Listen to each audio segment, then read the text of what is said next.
Part of our ongoing pilgrimage involves connecting with a small faith community, which we discovered 13 years ago when Vicki was researching some purported apparitions of Mary in the Central Coast town of Santa Maria, California.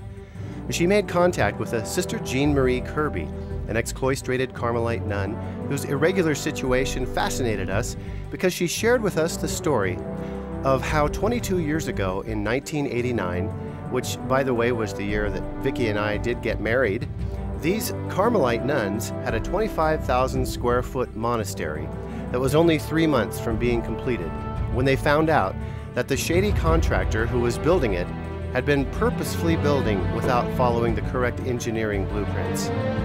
He then proceeded to sue them, draining more money from the already tapped out coffers of the small Carmelite community from Long Beach. At the time, the nuns were living in Solvang, California, in a large rental house until their move from Long Beach was able to be completed when the construction of the monastery of St. Joseph was finished. The 22 nuns were never able to move into the unfinished monastery.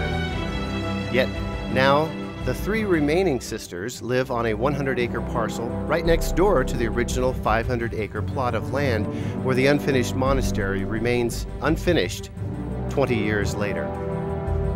Their land overlooks the famous Santa Ynez River Valley just west of Buellton, California, in the Santa Barbara wine country known for its Pinot Noir.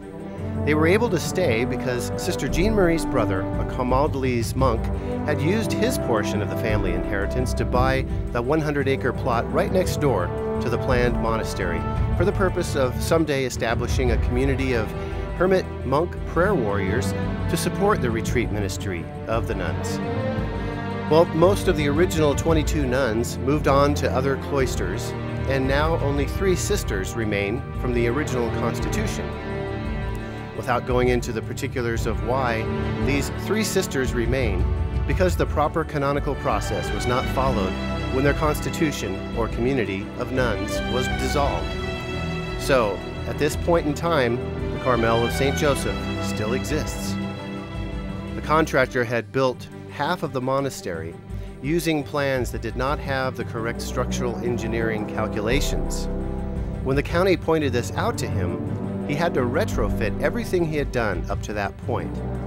The nuns ran out of money because he proceeded to build this beautiful future monastery and retreat center using the incomplete plans, and then retrofit at every stage using change orders.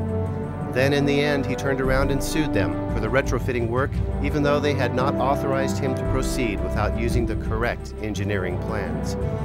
He'd been following the wrong plans all along. And in the end, the whole building became a Pandora's box of structural hazards. As you might imagine, we as a family, along with a growing number of other families with us, believe that this story is a sad testament to both the calculating evil we as humans are capable of, as well as the unearthly mercy that can be manifested when even the most vulnerable among us live out that phrase in the Our Father that says, "As we forgive those who trespass against us." The rest of Sister Jean Marie's story involves the Carmelites losing their 500-acre plot and unfinished monastery through bank foreclosure as a result of being sued by the unkind contractor. And because the 3 sisters who remain are continuing to remain obedient to the canonical process, they are not able to receive assistance from their Carmelite order. So the only vehicle through which they can sustain their humble existence is through a nonprofit 501c3 corporation, which is aptly named Divine Mercy, Inc. Well, as you can guess, we have been called by God to help surround and support in whatever way we can this hidden community of prayer warriors who intercede with their lives for the outpouring of God's divine mercy upon the whole world.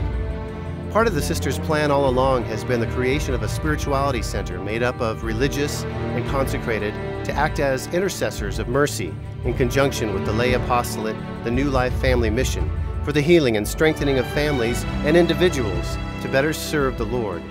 This new work is open to people of all faiths, and especially for families who are broken and in need of healing and restoration.